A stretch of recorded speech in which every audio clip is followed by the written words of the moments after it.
Story 1. We wanted snow, real snow, the kind you only see in Christmas cards, not the gray slush back home in the city. So when I found the listing, a hand-built log cabin 2 hours up a dirt road in the Colorado Rockies, perfect silence, perfect stars, perfect Christmas. I booked it before my wife could talk me out of it. $800 a night felt steep, but the photos were magic. Icicles like glass knives, a red tin roof under powder, smoke curling from the stone chimney. The host, a man named Caleb who only messaged through the app, wrote, "You'll never want to leave." I thought that was sweet. We arrived December 22nd.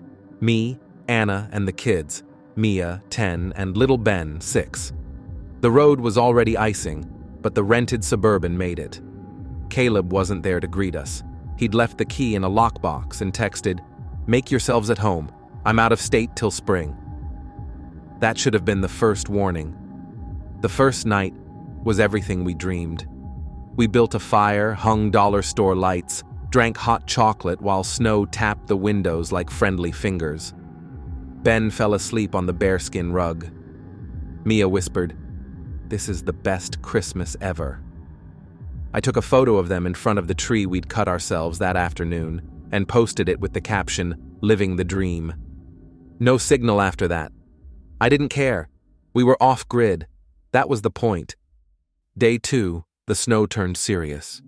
By evening, we couldn't see the car anymore. Day 3, the power blinked out. Solar batteries dead. Generator wouldn't start. We laughed about it. Pioneer family, until the laughing got cold. Day 4, the road vanished. Just white. 12 feet of it, maybe more. The radio said, "Historic blizzard, once in a century." Towns 50 miles away were buried. We still had wood, food for 10 days, and each other. We played cards by firelight. Everything was fine. Then the headaches started. First, Anna said her head felt tight, like a cap 2 sizes too small. Then Mia threw up hot chocolate. Ben kept falling asleep mid-sentence. I told myself altitude. We were at 10,000 feet. Bodies need time. I opened windows to let in fresh air, not knowing I was making it worse. Night 5, I woke up gasping. The room smelled faintly sweet, like burnt almonds. I stumbled to the wood stove, still glowing, and saw it. A hairline crack along the black pipe, glowing orange where the fire breathed through. Carbon monoxide. I'd read about it once. Invisible, tasteless, kills whole families while they sleep and smile. I dragged everyone onto the porch in their pajamas. -20. Snow up to my waist. The kids cried from cold and terror. Anna could barely stand. I screamed into the storm until my throat bled. Nothing answered except wind. We couldn't stay outside. Couldn't stay inside. I propped every window open 2 inches, stuffed towels under the doors, kept the fire as low as possible. We slept in shifts, shaking each other awake every hour. My head pounded like someone was driving nails behind my eyes. Ben stopped talking, just stared at the ceiling with glassy doll eyes. Day 7, the well pump froze solid. No water except what we melted from snow, slow, black with soot from the kettle. We were down to 3 cans of beans and half a box of cereal.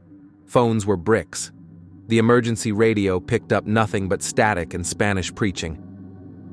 That was when I found the paperwork. In a kitchen drawer, under some old placemats, was a folder marked permits. Empty. Not expired. Missing. On the county website, when I finally got 1 bar standing on the roof in the howling dark, the address didn't exist. No record of any cabin. No taxes paid. No building inspection.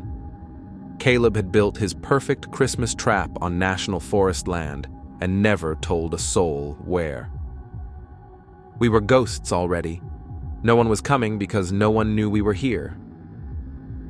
Day 9, Anna stopped waking up when I shook her. Her lips were cherry red, classic sign I remembered too late. Mia wet herself in her sleeping bag and didn't even cry about it. Ben whispered, "Daddy, why is it so quiet?" But it wasn't quiet. There was a ringing in my ears like church bells underwater. I carried on forever. I dragged the kids outside one last time. We lay in the snow and looked at the stars. So many stars you could go blind. I told them stories about Santa being stuck in the same storm, that he'd bring help soon. Ben fell asleep with snowflakes melting on his eyelashes.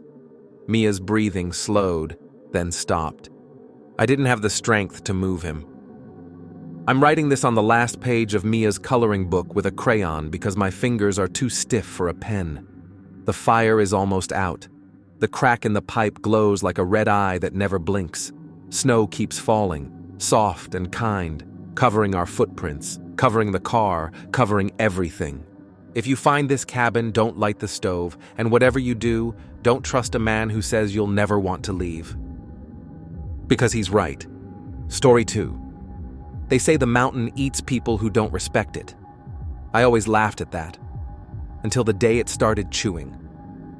My wife Lena and I flew in from Texas for our 10th anniversary. One perfect day of skiing, then dinner under the stars. We bought the first lift tickets of the morning, December 24th. Powder so deep, it swallowed our boots. Everything glittered. We kissed at the top of the Summit Express, took a selfie with the whole valley behind us, heart stupid happy. At 10:17 a.m., the chairlift lurched, groaned, and died.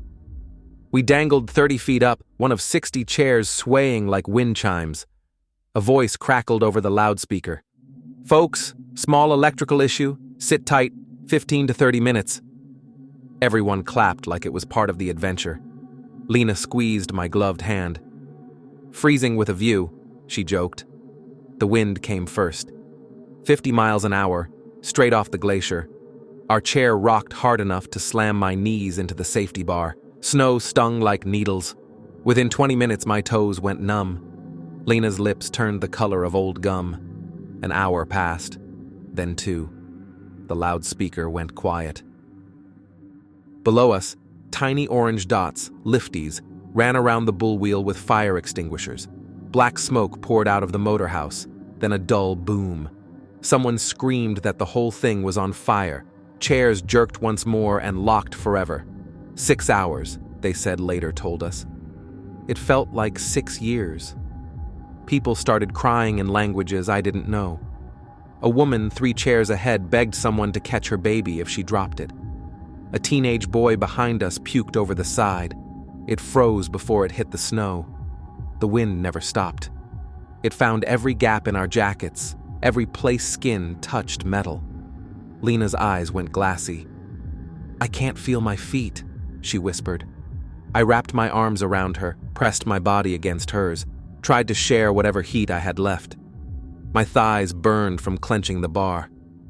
Frost crept up the inside of my goggles. At the 4-hour mark, the peeing started. First an old man 2 chairs down, then a mom with 2 little kids. The smell of warm urine rose in yellow steam before the wind ripped it away. I felt ashamed when I finally did it too, hot, then instantly ice against my skin. Lena didn't even flinch. She was past caring. By hour 5, the screaming stopped. People just whimpered. Someone's phone rang for 30 seconds before the battery died. A guy tried to climb down the cable. His gloves slipped, and he fell. We all watched him hit the snow wrong. He didn't get up.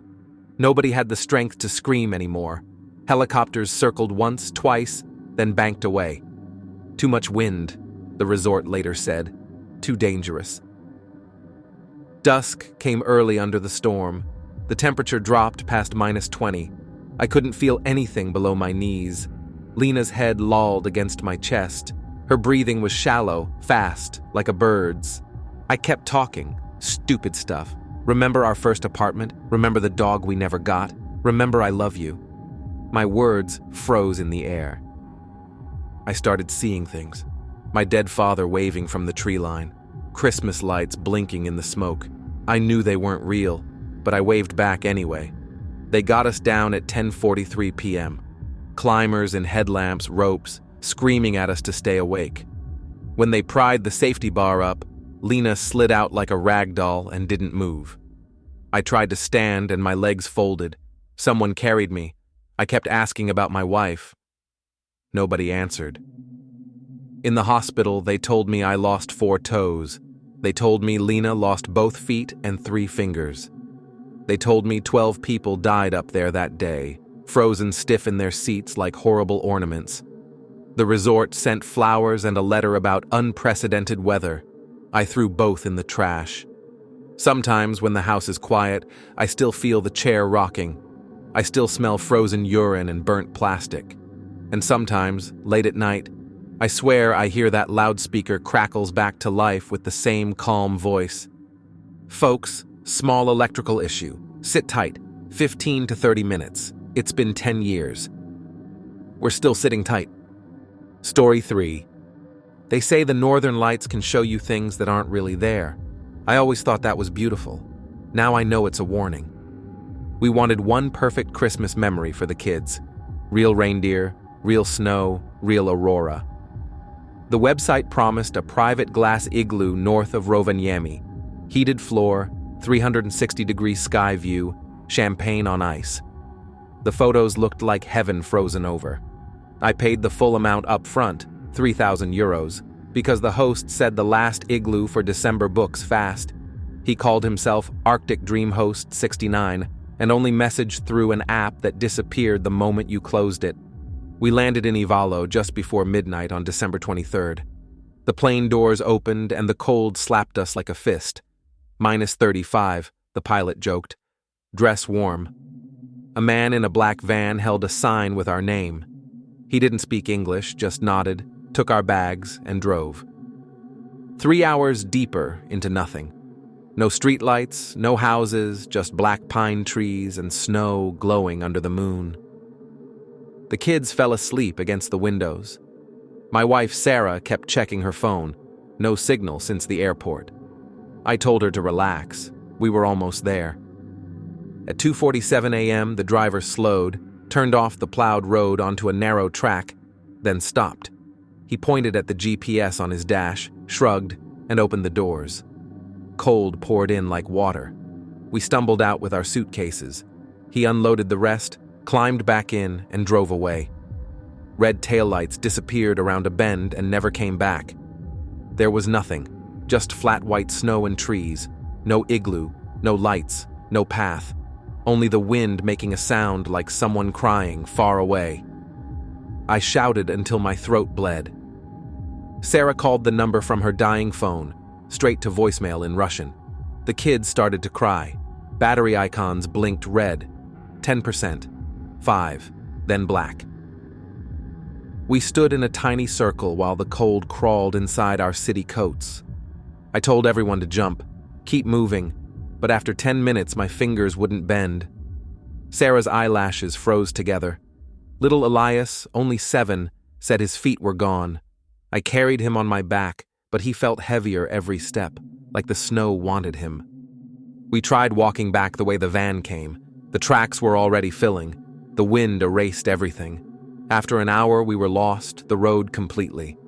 Just endless white and black trees that all looked the same. I found a small hollow under some pines and dug with my hands until they bled. We crawled in like animals. I took off my jacket and wrapped it around the kids.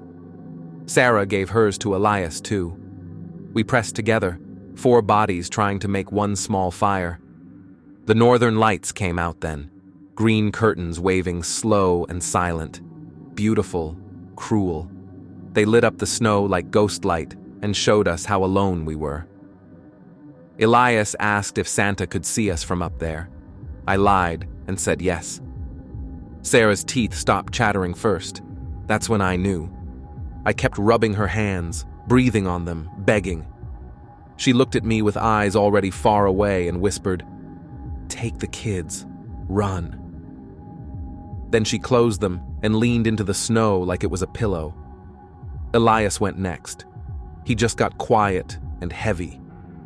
I shook him, screamed his name into the sky, but the sky didn't care. Only the lights danced, slow and pretty, like they were enjoying the show. I don't know how long I sat there holding my family. Hours, maybe. The cold stopped hurting and started feeling warm. I almost lay down with them. Something made me stand up. Maybe anger, maybe stupidity. I kissed each of them, lips already hard as wood, and started walking. I walked until the trees ended and a road appeared. A snowplow found me at dawn, barefoot, carrying one tiny mitten that wasn't mine. They took me to a hospital. Frostbite took most of my toes and half my nose. Police said the van driver works for no company. The website is gone. The money is gone. Arctic Dream Host 69 never existed. Sometimes when the ward is dark, I look out the window hoping for the northern lights. Just once more. Because I swear, in those green waves, I still see 3 small figures waving at me. They look happy, they look warm, and they never move closer. Story 4. They promised us penguins and Christmas carols under the midnight sun. What they gave us was a floating coffin made of steel and vomit. We were 12. Me, my wife Claire, our 2 kids, my parents, Claire's parents, her sister and brother-in-law, and Grandma Rose, 80 years old and sharper than all of us. We boarded the MV Polar Star in Ushuaia on December 22nd, laughing about how this would be the story we'd tell forever. The brochures showed smiling families drinking cocoa while icebergs drifted past like swan boats. Grandma Rose wore a Santa hat the whole first day. Day 2, people started falling. It began with a little boy in the dining room, face green, running for the bathroom. Then a waiter dropped a whole tray of soup. By dinner, the corridors reeked of bleach and puke. The doctor, one tired Australian woman, announced norovirus. Stay in cabins, hydrate, it'll pass. Half the passengers were already too sick to stand. Day 3, 40% of us were down. Grandma Rose lay in hallways because the tiny infirmary was full. The crew stopped smiling. Grandma Rose couldn't keep water down. Her skin turned paper thin. My dad, 78, started talking like a child. That night, the ship lurched hard. Alarms screamed. The captain came on the intercom, voice shaking. One of the Azipods, the giant electric motors that steer us, had sheared off in heavy seas.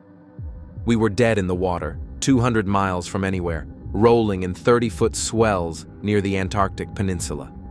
The other engine couldn't fight the current. We were drifting toward ice. Then the toilets stopped working. Everything went down the same pipes. When the tanks filled, they backed up. Toilets overflowed. Sewage ran in the corridors. The smell was worse than death. Crew handed out plastic bags and told us, "Use these, tie tight, leave outside your door." We did. The bags piled up like trash in hell. No hot food after that. The galley couldn't boil water. The freezers thawed. We ate cold crackers and whatever canned fruit we could find. Grandma Rose hadn't eaten in 3 days. Her eyes sank so deep I could see the shape of her skull. The ship rolled and rocked like a drunk. Old people flew out of beds. My mother-in-law broke her hip hitting a wall. We tied Grandma Rose to her mattress with bed sheets so she wouldn't roll out. Every time the ship dropped into a trough, she moaned like something already gone. Day 5, the water ration ran low. The desalination plant needed electricity we didn't have. We melted snow from the deck in buckets, but it was slow and tasted of diesel. Claire's lips cracked and bled. The kids stopped asking for anything.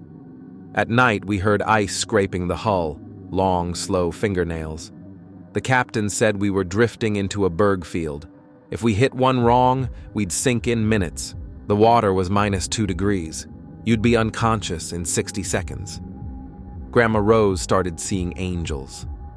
She smiled at the ceiling and called them by name, people dead 30 years. We told her they were coming soon. She believed us. On the 7th morning, I found my father dead in the bathroom, sitting on the floor with a plastic bag in his lap. His eyes were open, staring at nothing. I closed them with my thumbs and cried without sound because my throat was too dry for noise. They put the bodies in the walk-in freezer with the spoiled meat. There was nowhere else. Grandma Rose went that night. Claire held her hand while she took smaller and smaller breaths until there were none. We wrapped her in the Christmas tablecloth from the dining room, red with little reindeer, and carried her down ourselves. When the Chilean Navy finally found us on day 10, only 6 of our 12 were still alive. They winched us up one by one while the Polar Star listed and groaned behind us. I looked back once. The ship looked small against the ice, like a child's toy someone had thrown away. They say norovirus and engine failure happened. They say it was bad luck. I say the ocean wanted its Christmas present early that year. And it took the oldest first. Story 5. They say if you stand in Times Square on New Year's Eve, the whole world squeezes into one bright, loud heartbeat. We came to feel that heartbeat. We never thought it would be his last. Ronnie and I grew up in a town so small, the only traffic light blinked yellow all night. Every December, we watched the ball drop on a fuzzy TV while snow piled against the windows. Ronnie would squeeze my hand at midnight and say, "Next year, Darlene, next year we'll be right there." 36 years of next year. This December, he turned 60, sold the garage, and said, "No more next years." We booked a cheap motel in Jersey and took the train in like teenagers. December 31st was bitter cold, wind whipping down the avenues. We got penned in at 3 p.m. with 500,000 strangers. Couldn't sit, couldn't turn, could barely breathe. Ronnie kept grinning, cheeks red, eyes shining under his old knit cap. "Can you believe it, Dar? We're really here." I kissed his cold nose and believed it too. 50 p.m. The countdown started. Everyone roared the numbers together. Phones glowed like fireflies. Confetti guns waited. Ronnie lifted me a little so I could see the ball, crystal and blazing. He pressed his mouth to my ear and said, "Happy New Year, baby. Best one yet." 52. His grip loosened, just like that. His smile froze, then slid off his face. Eyes rolled white. He folded straight down between bodies, knees buckling, head cracking the ice on the street. I screamed his name, but the crowd noise swallowed it. I dropped beside him, tried to make space, but there was no space. People were packed so tight my arms were pinned. Ronnie lay on his back, lips already blue, chest still. I pounded it the way we learned in 1989, yelling, "Help! My husband's dying!" Faces looked down, confused, drunk, annoyed. Someone shouted, "Give her room!" But nobody could move an inch. We were sardines in a frozen can. 11:55. His skin turned gray. I breathed into his mouth. Cold air, no answer. I felt ribs crack under my hands. A woman behind me started praying loud. A man filmed on his phone. The countdown kept going on the big screens, numbers huge and cheerful. 57. I begged the crowd to lift him up, pass him over heads to the police line 20 feet away. A few hands reached, but the surge pushed everyone the wrong direction. Ronnie's eyes stared past me at the sky he always wanted to see lit up. I closed them with shaking fingers and kept pushing his chest. 59, 10, 9, 8. The roar got louder, happier. Confetti cannons charged. I was sobbing so cold my tears froze on my cheeks. 7, 6, 5. A policeman 20 yards off saw me waving, started trying to push through, but it was like swimming in concrete. 4, 3, 2. Ronnie's body jerked once under my palms. Just gas, the doctor told me later, and went still forever. 1. The ball dropped. Lights exploded. Auld Lang Syne blasted from every speaker. 500,000 people cheered and kissed and threw glitter while I knelt on the ground holding my dead husband. It took 18 minutes for paramedics to reach us. 18 minutes of fireworks and singing and strangers stepping over his legs because they couldn't step around. When they finally lifted him, his arm flopped like it didn't belong to him anymore. They worked on him all the way to the ambulance. But I knew. I'd felt the exact second he left. The next morning, the news called it one of the biggest crowds ever. They showed smiling faces and falling confetti. They never showed the patch of dirty ice where Ronnie lay. I still have the paper wristband they cut off him in the ER. Sometimes I put it on and stand in our quiet kitchen at midnight. I count down from 10 alone. When I get to 1, I play Auld Lang Syne on the old radio. And every single year, right when the song ends, I swear I feel his cold hand squeeze mine and hear him whisper, "Best one yet, Dar." Then the kitchen goes empty again. For more stories like this, like, share, and subscribe Goofy Horror.